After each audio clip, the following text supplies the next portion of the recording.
ನೇತ್ರಾವತಿ ನದಿ ತೀರದಲ್ಲಿ ಶವ ಹೂತಿಟ್ಟ ಆರೋಪ ಮಾಸ್ಕ್ ಮ್ಯಾನ್ ಚಿನ್ನಯ್ಯನಿಗೆ ಬುರುಡೆ ಗ್ಯಾಂಗ್ ಕೊಟ್ಟ ಕಾಟ ಅಷ್ಟಿಷ್ಟಲ್ಲ.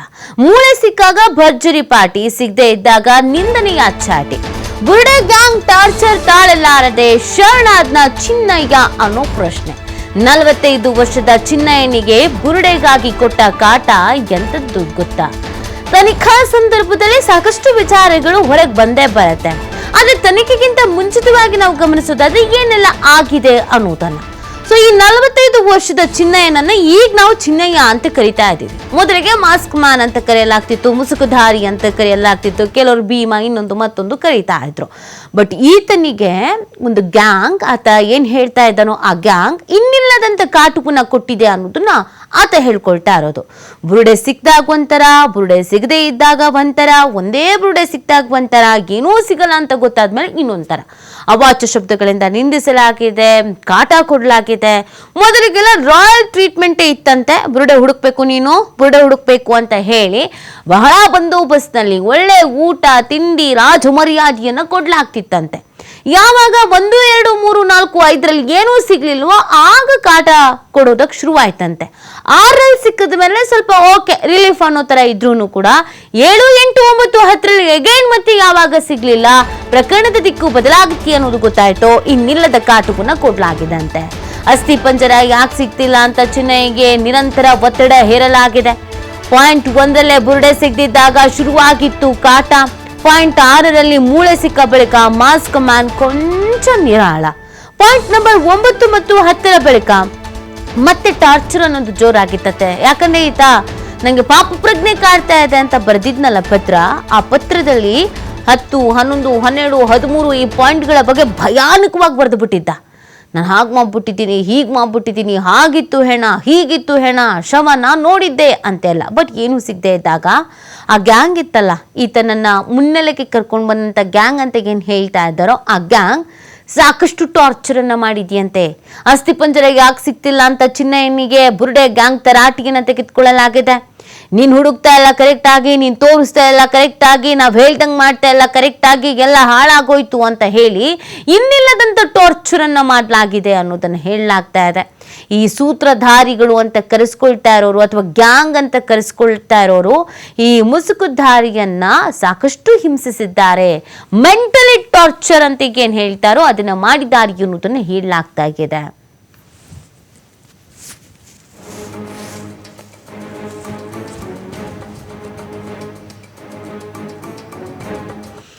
ಸೂತ್ರಧಾರಿಗಳ ಕಾಟದಿಂದ ಸುಸ್ತಾಗಿ ಎಲ್ಲ ಸತ್ಯವನ್ನ ಬಾಯ್ಬಿಟ್ನ ಚಿನ್ನಯ್ಯ ಅನ್ನೋದು ಪ್ರಶ್ನೆ. ಬೆಳಗಾದ್ರೆ ಮೂಳೆಗಾಗಿ ಹುಡುಕಾಡ್ಬೇಕು, ರಾತ್ರಿ ಆದ್ರೆ ಬುರುಡೆ ಗ್ಯಾಂಗ್ನ ಕಾಟ ತಡ್ಕೊಳ್ಬೇಕು. ಮೊದಲು ಮಾಸ್ಕ್ ಮ್ಯಾನ್ ಚಿನ್ನಯ್ಯನಿಗೆ ಭರ್ಜರಿ ಖಾನ ಫೀನ ಮಖಾನ. ದಿನ ಕಳೆದಂತೆ ಅಸ್ಥಿ ಪಂಜರ ಸಿಗದೇ ಇದ್ದಾಗ ಶುರುವಾಯ್ತು ಬುರುಡೆ ಗ್ಯಾಂಗ್ ಧಮ್ಕಿ. ದಿನ ರಾತ್ರಿ ಬುರುಡೆ ಗ್ಯಾಂಗ್ ಬೈಗುಳ ತಿಂದು ಬೇಸತ್ತಿದ್ನ ಚಿನ್ನಯ್ಯ ಸಾಕಪ್ಪ, ಈ ಕಡೆ ಬುರುಡೆ ಹುಡುಕ್ಬೇಕು, ಆ ಕಡೆ ಹೋದ್ರೆ ನನ್ನ ತಲೆ ತಿಂತಾರೆ, ನನಗೆ ಸಾಕಾಗೋಗಿದೆ, ಯಾರು ಸಹವಾಸವೂ ಬೇಡ ಅಂತ ಬೇಸತ್ತು ಹೋಗಿದ್ನ ಚಿನ್ನಯ್ಯ ಅನ್ನೋ ಪ್ರಶ್ನೆ. ಅಥವಾ ಆತಂಕಕ್ಕೆ, ಆಘಾತಕ್ಕೆ, ಒತ್ತಡಕ್ಕೆ ಒಳಗಾದ್ನ ಚಿನ್ನಯ್ಯ ಅನ್ನೋ ಪ್ರಶ್ನೆ. ಮೊದಲು ಆತ ಈ ಸ್ಥಳವನ್ನ ಮಹಾಜರು ಮಾಡುವಂತ ಸಂದರ್ಭದಲ್ಲಿ ಇದು ಅಂತ ತೋರಿಸ್ತಾ ಇದ್ದಾಗ ಆತನ ಆಟಿಟ್ಯೂಡೇ ಬೇರೆ ಲೆವೆಲಲ್ಲಿತ್ತು. ಆಮೇಲೆ ಯಾವಾಗೆಲ್ಲ ಟುಸ್ಪಟಕ್ಕೆ ಆಯಿತೋ ಸೈಲೆಂಟ್ ಆಗ್ಲಾಯ್ತು. ಇದ್ರ ಮಧ್ಯದಲ್ಲಿ ಈ SIT ಅಧಿಕಾರಿಗಳೊಬ್ರು ನಂಗೆ ಟಾರ್ಚರ್ ಮಾಡ್ತಿದ್ದಾರೆ ಅಂತ ಬೇರೆ ಹೇಳಿದ್ದು ಆಯಿತು. ಸೊ ಸಾಕಷ್ಟು ರೀತಿಯಾದಂಥ ತೊಂದರೆ ಈ ಚಿನ್ನಯ್ಯನಿಗೆ ಆಗಿದೆ ಅಂತ ಹೇಳಲಾಗ್ತಾ ಇದೆ. ಇದೆಲ್ಲದರಿಂದ ಬೇಸತ್ತು ಯಾರು ಸಹವಾಸವೂ ಬೇಡ, ಈಗ ಸತ್ಯ ಒಪ್ಕೊಳ್ಳೋ ಟೈಮ್ ಬಂದಿದೆ, ಸತ್ಯ ಒಪ್ಕೊಂಡ್ಬಿಡೋಣ ಅಂತ ಸತ್ಯ ಒಪ್ಕೊಂಡ ಅನ್ನೋದೊಂದು ಅನುಮಾನ ಇದೀಗ ಕಾಡೋದಕ್ಕೆ ಶುರುವಾಗಿದೆ. ಪಾಯಿಂಟ್ 13ರಲ್ಲಿ ಏನು ಸಿಗದೆ ಇದ್ದಾಗ ತೀವ್ರ ನಿಂದನೆಗೆ ಒಳಗಾಗಿದ್ದ ಮಾಸ್ಕ್ ಮ್ಯಾನ್ ಅನ್ನೋದನ್ನು ಹೇಳಲಾಗ್ತಾ ಇದೆ. ನಿನಗಿಷ್ಟೆಲ್ಲ ಮಾಡಿ ತಿನ್ಸಿದ್ರು ಏನು ಪ್ರಯೋಜನ ಇಲ್ಲ ಅಂತ ಹೇಳಲಾಗಿತ್ತಂತೆ. ಇದೇ ವಿಚಾರವಾಗಿ ಹಲವು ಬಾರಿ ಬುರುಡೆ ಗ್ಯಾಂಗ್ ಹಾಗೂ ಚಿನ್ನಯ್ಯನ ನಡುವೆ ವಾಗ್ವಾದ ಕೂಡ ಆಗಿತ್ತಂತೆ. ಅದಾಗ್ಲೇ ಎಲ್ಲ ವಿಚಾರ SIT ಮುಂದೆ ಬಾಯಿ ಬಿಡೋದಕ್ಕೆ ಮಾಸ್ಕ್ ಮ್ಯಾನ್ ನಿರ್ಧಾರವನ್ನ ಮಾಡಿದ್ದ ಅನ್ನೋದನ್ನು ಹೇಳಲಾಗ್ತಾ ಇದೆ. ಸರಿಯಾದ ಸಮಯಕ್ಕಾಗಿ ಕಾದು ಕುಳಿತಿದ್ದ ಮಾಸ್ಕ್ ಮ್ಯಾನ್ ಚಿನ್ನಯ್ಯ. ಇದೇ ಸಂದರ್ಭ SIT ಕಚೇರಿಯಲ್ಲಿ ಹೆಚ್ಚಿನ ಕಾಲವನ್ನ ಕಳೀತಾ ಇದ್ದಂತ ಪ್ರಣವ್ ಮೊಹತಿಯವರು ಸರಿಯಾದ ಸಮಯ ನೋಡಿ SIT ಮುಂದೆ ಮಾಸ್ಕ್ ಮ್ಯಾನ್ ಎಲ್ಲ ಸತ್ಯವನ್ನ ಹೇಳಿರಬಹುದಾದ ಸಾಧ್ಯತೆ ಇದೆ ಎನ್ನುವುದನ್ನ ಹೇಳಲಾಗ್ತಾ ಇದೆ. ಪ್ರಣಬ್ ಮೊಹಂತಿಯವರು ಮೊದಲೇ ಹೇಳಿದ್ರು, ಏನೇ ಇದ್ರೂ ಕೂಡ ನಮ್ಮ ಮುಂದೆ ಹೇಳಬೇಕು, ಅದರ ತನಿಖೆ ಆಗಿರ್ಬೋದು, ವಿಚಾರಣೆ ಆಗಿರ್ಬೋದು. ಯಾಕಂದರೆ ತನಿಖಾಧಿಕಾರಿಗಳು ಕೂಡ ಫ್ರೀ ಹ್ಯಾಂಡ್ ಕೊಟ್ಬಿಟ್ಟಿದ್ರು, ಎಲ್ಲೂ ಒತ್ತಡವೂ ಇರಲಿಲ್ಲ, ಯಾವುದೂ ಇರಲಿಲ್ಲ, ಹೇಳ್ದಂಗೆಲ್ಲ ಕೇಳಲಾಗ್ತಾ ಇತ್ತು. ಹಾಗಾಗಿ ಗಟ್ಟಿ ಮನಸ್ಸು ಮಾಡಿ ಚಿನ್ನಯ್ಯ ಎಲ್ಲ ಸತ್ಯವನ್ನ ತನಿಖಾಧಿಕಾರಿಗಳ ಮುಂದೆ ಹೇಳ್ಕೊಂಡಂಗಿದೆ.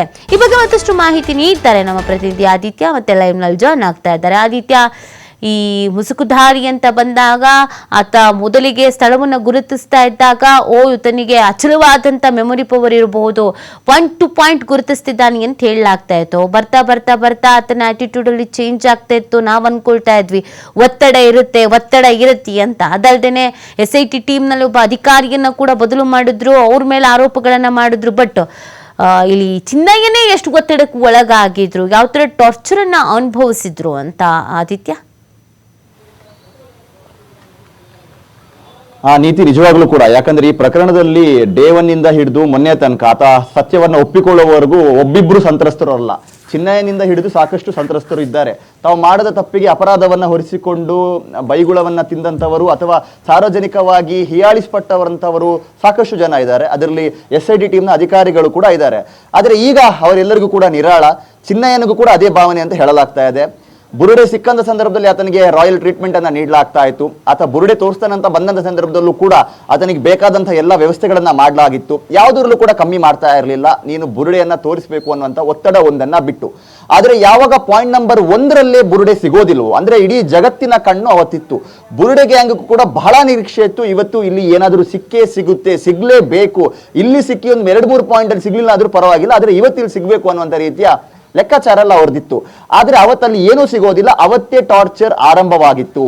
ಇದೇ ಚಿನ್ನಯ್ಯನಿಗೆ ನೀನು ಇಷ್ಟು ಕಾನ್ಫಿಡೆನ್ಸ್ ಆಗಿ ಅಲ್ಲಿ ಇದೆ ಅಂತ ಹೇಳಿದ್ಯಾ, ನಾವು ಅದನ್ನ ನಂಬಿದ್ವಿ, ಈಗ ನೋಡಿದ್ರೆ ಸಿಗ್ಲಿಲ್ಲ, ನೋಡು ರಾಷ್ಟ್ರ ಮಟ್ಟದಲ್ಲಿ ಏನಾಗ್ತಾ ಇದೆ, ಸಿಕ್ಕಿಲ್ಲ ಅನ್ನುವಂಥದ್ದು ಡೇ 1ನಲ್ಲೇ ಒಂದು ದೊಡ್ಡ ಹಿನ್ನಡೆ. ಆ ಬಳಿಕ ID ಕಾರ್ಡ್ ಸಿಕ್ತು, ಅದು ಅವ್ರದ್ದು ಇವ್ರದ್ದು ಅನ್ನುವಂಥ ರೀತಿಯ ಚರ್ಚೆಗಳೆಲ್ಲ ಇತ್ತು. ಅದನ್ನು ಅಲ್ಲೂ ಬಿಡೋದಿಲ್ಲ. SIT ಅಧಿಕಾರಿಗಳ ವಿರುದ್ಧ ಕೂಡ ಆರೋಪ ಮಾಡ್ತಾರೆ, ಅಲ್ಲಿ ಮೂಳೆ ಸಿಕ್ಕಿದೆ, ಆದ್ರೆ SIT ಅಧಿಕಾರಿಗಳು ಹೇಳ್ತಾ ಇಲ್ಲ ಅನ್ನುವಂಥ ರೀತಿಯಲ್ಲಿ. ಇದಾದ ಬಳಿಕ ಪಾಯಿಂಟ್ ನಂಬರ್ 2, 3, 4, 5 ವರೆಗೂ ಕೂಡ ಇದೇ ರೀತಿಯ ಟಾರ್ಚರ್ ಆತನಿಗಿತ್ತು ಅಂತ ಹೇಳಲಾಗ್ತಾ ಇತ್ತು. ಆದ್ರೆ ಪಾಯಿಂಟ್ ನಂಬರ್ 6ರ ಬಳಿಕ ಸ್ವಲ್ಪ ಆತ ನಿರಾಳಲಾಗ್ತಾನೆ. ಅಲ್ಲಿ ಅಸ್ಥಿಪಂಜರ ಸಿಗುತ್ತೆ, ಒಂದು ಸಂಭ್ರಮದ ವಾತಾವರಣ ಆ ಬುರುಡೆ ಗ್ಯಾಂಗ್ ಕಡೆಯಿಂದ ಕೂಡ ವ್ಯಕ್ತವಾಗುತ್ತೆ. ಆತನನ್ನ ಬಹಳ ಚೆನ್ನಾಗಿ ನೋಡ್ಕೊಳ್ತಾ ಇರ್ತಾರೆ. ಅವರು ಕೂಡ ಒಂದು ಲೆಕ್ಕಾಚಾರ ಇರುತ್ತೆ, ಪಾಯಿಂಟ್ ನಂಬರ್ 8 ವರೆಗೂ ಕೂಡ ನಾವು ಜಾಸ್ತಿ ನಿರೀಕ್ಷೆನ ಇಟ್ಕೊಳ್ಳೋದು ಬೇಡ, ಇಲ್ಲಿ ಪ್ರಾಕೃತಿಕ ವಿಕೋಪ ಆಗಿದೆ, ಇಲ್ಲಿ ಸಿಗುವಂಥದ್ದು ಡೌಟ್ ಅನ್ನುವಂಥ ರೀತಿಯ ಲೆಕ್ಕಾಚಾರ ಎಲ್ಲ ಇರುತ್ತೆ. ಆದ್ರೆ ಪಾಯಿಂಟ್ ನಂಬರ್ 9, 10ರ ಬಳಿಕ ಸಂಪೂರ್ಣ ಚಿತ್ರಣ ಬದಲಾಗ್ತಾ ಹೋಗುತ್ತೆ. ಇವನ್ ಜನಾಭಿಪ್ರಾಯ ಬದಲಾಗೋದಕ್ಕೂ ಕೂಡ ಈ ಪಾಯಿಂಟ್ಗಳೇ ನೇರ ಕಾರಣವಾಗಿದ್ದು. ಯಾಕಂದ್ರೆ ಪಾಯಿಂಟ್ ನಂಬರ್ 1ಗಿಂತಲೂ ಹೆಚ್ಚಿನ ನಿರೀಕ್ಷೆಗಳು ಪಾಯಿಂಟ್ ನಂಬರ್ 9 ಮೇಲೂ ಇತ್ತು. ಅದೇ ಮಾದರಿಯಲ್ಲಿ ಅನಾಮಿಕ ಅಂದ್ರೆ ಚಿನ್ನಯ್ಯನ ಮೇಲೂ ಕೂಡ ಅದೇ ರೀತಿಯ ಒತ್ತಡವನ್ನ ಬುರುಡೆ ಗ್ಯಾಂಗ್ ಕೂಡ ಹಾಕ್ತಾ ಇತ್ತು. ಇವತ್ತು ಸಿಗ್ಲೇಬೇಕು ಅನ್ನುವಂಥ ರೀತಿಯ ಬೇಕಾದಂತಹ ಎಲ್ಲಾ ರೀತಿಯ ತಯಾರಿಗಳನ್ನ ಬಿಲ್ಡಪ್ ಗಳನ್ನ ಕೂಡ ರೆಡಿ ಮಾಡ್ಕೊಂಡಿದ್ರು. ಆದ್ರೆ 9, 10ರಲ್ಲಿ ಯಾವಾಗ ಸಿಗೋದಿಲ್ವೋ, ಹಿಂದೆಂದೂ ಕಾಣದಂತ ಟಾರ್ಚರ್ಗೆ, ಹಿಂದೆಂದೂ ಕಾಣದಂತಹ ನಿಂದನೆಗೆ ಇದೇ ಚಿನ್ನಯ್ಯ ಒಳಗಾಗ್ತಾನೆ ಅನ್ನುವಂತಹ ಮಾಹಿತಿ ಕೂಡ ಸದ್ಯ ರಿವೀಲ್ ಆಗ್ತಾ ಇರೋದು. ಮತ್ತು ಚಿನ್ನಯ್ಯ ಮತ್ತು ಬುರುಡೆ ಗ್ಯಾಂಗ್ ನಡುವೆಯೂ ಕೂಡ ಈ ಪಾಯಿಂಟ್ ಬಳಿಕ ಒಂದು ರೀತಿ ಸಂಘರ್ಷ ನಿರ್ಮಾಣವಾಗುತ್ತೆ. ಆತ ಕೂಡ ಬೇಸತ್ತು ಹೋಗ್ತಾನೆ. ಪಾಯಿಂಟ್ ನಂಬರ್ 11ಗೆ ಹೋಗುವ ಸಂದರ್ಭದಲ್ಲಿ ಆತ ಆ ಪಾಯಿಂಟ್ ಬಿಟ್ಟು ಅಧಿಕಾರಿಗಳನ್ನ ಬೇರೆ ಪಾಯಿಂಟ್ ಕರೆದುಕೊಂಡು ಹೋಗ್ತಾರೆ. ಇಡೀ ದಿನ ಅಲ್ಲಿ ಕಾರ್ಯಾಚರಣೆಯನ್ನ ಮಾಡ್ತಾರೆ. ಆತ ಕೂಡ ಬಳಲಿ ಬೆಂಡಾಗಿರ್ತಾನೆ. ಬಹುಶಃ ಆ ದಿನ ಆತ ಊಟ ಕೂಡ ಮಾಡೋದಿಲ್ಲ. ಅದರಲ್ಲಿ ಯಾವುದೋ ಬೇರೆ ಅಸ್ಥಿಪಂಜರ ಸಿಗುತ್ತೆ. ಆದ್ರೆ ಆತ ಹೊರಬರುವಂತ ಸಂದರ್ಭ ಅದನ್ನ ನಾವು ಕೂಡ ಗಮನಿಸಿದ್ವಿ. ಆತ ಕಂಪ್ಲೀಟ್ ಆಗಿ ಬೇಸತ್ತ ರೀತಿಯಲ್ಲಿದ್ದ, ಕಂಪ್ಲೀಟ್ ಆಗಿ ಸುಸ್ತಾದ ರೀತಿಯಲ್ಲಿ ಇದ್ದ, ಏನು ಸಿಗ್ಲಿಲ್ಲ ಅನ್ನುವಂಥದ್ದು ಒಂದು ಕಡೆಗೆ. ಆದ್ರೆ ಇನ್ನೊಂದು ಕಡೆನೆ ನಾನು ಹೋಗಿ ಇವ್ರಿಗೆ ಆನ್ಸರ್ ಮಾಡ್ಬೇಕಲ್ಲ, ಇವ್ರ ಹತ್ರ ನಾನು ಏನು ಅಂತ ಹೇಳೋದು ಅನ್ನುವಂತ ಆ ಒಂದು ಆತಂಕ ಆತನ ಕಣ್ಣಲ್ಲಿ ಕಾಣಿಸ್ತಾ ಇತ್ತು. ಇದಾದ ಬಳಿಕ GPR ಬರುತ್ತೆ ಅಂತ ಆದಂತ ಸಂದರ್ಭ ಆತ ಸ್ವಲ್ಪ ನಿರಾಳನಾಗ್ತಾನೆ. ಇನ್ನು ನಂಗೆ ಸ್ವಲ್ಪ ಕೆಲಸ ಕಮ್ಮಿ, ಆದ್ರೆ ಇವರ ಒತ್ತಡ ಕಮ್ಮಿ ಆಗೋದಿಲ್ಲ. ದಿನ ಬೆಳಗಾದ್ರೆ ಈತ ಹೋಗಿ ಕಾಡಲ್ಲಿ ಇಡೀ ದಿನ ಅಲ್ಲಿ ಬುರುಡೆ ಹುಡುಕ್ಬೇಕು. ಸಂಜೆ ಹೋದ ಕೂಡಲೇ ಇವರ ಕಾಟ, ಇವರ ಟಾರ್ಚರ್ ಅನ್ನ ಆತನಿಗೆ ತಡೆಯೋದಕ್ಕೆ ಸಾಧ್ಯವಾಗ್ತಾ ಇರಲಿಲ್ಲ ಅನ್ನುವಂತ ಮಾಹಿತಿ ಇದೆ. ಆತ ಅರ್ಧಕ್ಕರ್ಧ ಏನು ಈ ಪಾಯಿಂಟ್ ನಂಬರ್ 12ರಲ್ಲಿ ಆತ ಅರ್ಧಕ್ಕರ್ಧ ಶರಣಾಗುವಂತ ನಿರ್ಧಾರವನ್ನ ಮಾಡಿದ್ದ, ಸಾಕಿದರ ಸಾವಾಸ ಅನ್ನುವಂತ ನಿರ್ಧಾರಕ್ಕೆ ಬಂದಿದ್ದ.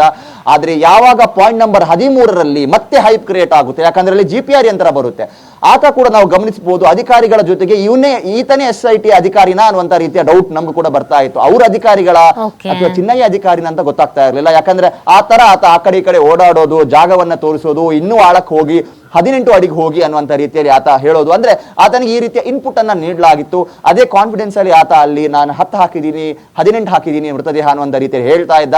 ಆದ್ರೆ ಅಲ್ಲೂ ಕೂಡ ಸಿಗೋದಿಲ್ಲ. ಅಲ್ಲಿ ಕಂಪ್ಲೀಟ್ ಆಗಿ ಆತನಿಗೆ ಈ ನಿಂದನೆಗಳು ಅಂದ್ರೆ ಏನು ಒಂದು ಕಟ್ಟೆ ಹೊಡೆದ ಆಕ್ರೋಶ ಅಂತ ಹೇಳ್ತೀವೋ ಆ ರೀತಿಯಲ್ಲಿ ಆತನ ವಿರುದ್ಧ ತೇಜೋವಧೆಗಳಾಗುತ್ತೆ, ನಿಂದನೆಗಳಾಗುತ್ತೆ, ದಿನನಿತ್ಯ ಟಾರ್ಚರ್ ಮುಂದುವರಿಯುತ್ತೆ. ಸೊ ಎಲ್ಲ ಉತ್ಖನನಗಳು ನಡೆದ ಬಳಿಕ 17ನೇ ಪಾಯಿಂಟ್ನಲ್ಲೂ ಕೂಡ ಮುಗಿದ ಬಳಿಕ ಆತ ಉತ್ಖನನವನ್ನ ಮಾಡೋದಕ್ಕೆ ಆತನಿಗೆ ಇಲ್ಲಿ ಅವಕಾಶಗಳು ಇರಲಿಲ್ಲ. ಇಲ್ಲಿ ಬೇರೆದ್ದೇ ರೀತಿಯ ತನಿಖೆಗಳನ್ನ, ದಾಖಲೆ ಸಂಗ್ರಹವನ್ನು SIT ಮಾಡ್ತಾ ಇದ್ರು. ಆತ ಶರಣಾಗುವ 3 ದಿನ ಮುನ್ನ ಆತ ಇಲ್ಲಿ 3 ದಿನ ವಿಚಾರಣೆಗೆ ಹಾಜರಾಗಿದ್ದ.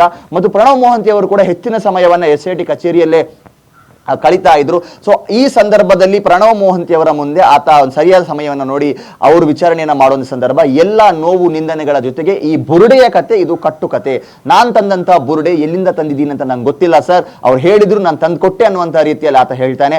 ಇದರ ಜೊತೆಗೆ ಆತನಿಗಾದಂತಹ ನೋವು, ನಿಂದನೆ, ಅವಮಾನ ಇದೆಲ್ಲ ಕಥೆಗಳನ್ನ ಕೂಡ ಹೇಳ್ತಾನೆ. ನಾನು ಯಾಕೆ ಹೇಳೋದಕ್ಕೆ ಸಾಧ್ಯವಾಗಲಿಲ್ಲ ಅಷ್ಟು ದಿನ, ನನ್ನ ಮೇಲೆ ಏನೆಲ್ಲ ಒತ್ತಡಗಳು ಇತ್ತು, ಯಾವ ತರ ನನ್ನನ್ನ ಕಾಂಟ್ಯಾಕ್ಟ್ ಆದ್ರು, ಯಾವ ತರ ನನ್ನನ್ನ ಟ್ರ್ಯಾಪ್ ಮಾಡಿದ್ರು, ಇದೆಲ್ಲವನ್ನ ಕೂಡ ಆತ ಒಂದೊಂದಾಗಿ ಎಳೆಯಾಗಿ ಅಧಿಕಾರಿಗಳ ಮುಂದೆ ಬಿಚ್ಚಿರ್ತಾನೆ. ನಾನು ಅಲ್ಲೂ ಹೇಗೂ 4 ಗೋಡೆಗಳ ನಡುವೆ ಇದ್ದೀನಿ, ಅದನ್ನ ಇಲ್ಲೇ ಮಾಡ್ತೀನಿ, ಇಲ್ಲೇ ಇಡ್ತೀನಿ ಅನ್ನುವಂತ ರೀತಿಯಲ್ಲೂ ಕೂಡ ಹೇಳ್ಕೊಂಡಿದ್ದಾನೆ ಅಂತ ಮಾಹಿತಿ ಇದೆ. ಹಾಗಾಗಿ ಆತ ಎಲ್ಲ ವಿಚಾರವನ್ನ ಪ್ರಣವ್ ಮೊಹಂತಿ ಅವರ ಮುಂದೆ ಬಿಚ್ಚಿರ್ತಾನೆ. ಆ ರಾತ್ರಿ ಎಲ್ಲ ಸತ್ಯ ತಿಳಿದ ಬಳಿಕ ಬೆಳಗಿನವರೆಗೂ ಕೂಡ ಆತನನ್ನ ತೀವ್ರ ವಿಚಾರಣೆಗೆ ಒಳಪಡಿಸಲಾಗುತ್ತೆ, ತೀವ್ರವಾಗಿ ಡ್ರಿಲ್ ಮಾಡಲಾಗುತ್ತೆ. SIT ಅಧಿಕಾರಿಗಳು ಆತನನ್ನ ಬಹಳ ಸೂಕ್ಷ್ಮವಾಗಿ, ನಾಜೂಕಾಗಿ ನೋಡ್ಕೊಳ್ತಾ ಇದ್ರು, ಯಾವುದಕ್ಕೂ ಕಮ್ಮಿ ಮಾಡದೇ ಇರೋ ತರ ಆತನನ್ನು ನೋಡ್ಕೊಳ್ತಾ ಇದ್ರು. ಇದನ್ನ ಆನ್ ಫೀಲ್ಡ್ ನಾವು ಕೂಡ ಗಮನಿಸಿದ್ವಿ.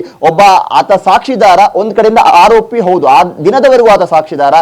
ಕೇಸ್ ಎಂಡ್ ಆಗುವಂತ ಸಂದರ್ಭದಲ್ಲಿ ಆತ ಒಂದು ಸಾಕ್ಷ್ಯವನ್ನು ನಾಶ ಮಾಡಿದಂತ ಆರೋಪಿ ಕೂಡ ಹೌದು. ಅದರ ಸತ್ಯಾಸತ್ಯತೆ ಏನು ಇರಲಿ, ಸ್ಟಿಲ್ ಆತನಿಗೆ ಯಾವುದೇ ರೀತಿಯಲ್ಲೂ ಕಮ್ಮಿ ಆಗದ ರೀತಿಯಲ್ಲಿ, ಆತನ ಭದ್ರತೆಗೆ ಏನು ತೊಡಗಾಕದ ರೀತಿಯಲ್ಲಿ SIT ಅಧಿಕಾರಿಗಳು ನೋಡಿಕೊಳ್ತಾ ಇದ್ರು. ಆದ್ರೆ ಆ ದಿನ ಎಲ್ಲವೂ ಕೂಡ ಬದಲಾಗುತ್ತೆ. ಬಳಿಕ SIT ಅಧಿಕಾರಿಗಳು ತಮ್ಮ ಪೊಲೀಸ್ ಸ್ಟೈಲ್ನಲ್ಲಿ ಎಲ್ಲಾ ರೀತಿಯ ಮಾಹಿತಿಗಳನ್ನ ಆತನಿಂದ ಪಡೆದುಕೊಳ್ತಾರೆ, ಆತನನ್ನ ಬಂಧಿಸಿ ಕೋರ್ಟಿಗೆ ಹಾಜರುಪಡಿಸಿ. ಸೊ ಇವತ್ತಿನಿಂದ ತೀವ್ರತರನಾದ ರೀತಿಯ ವಿಚಾರಣೆ ಆರಂಭವಾಗುತ್ತೆ.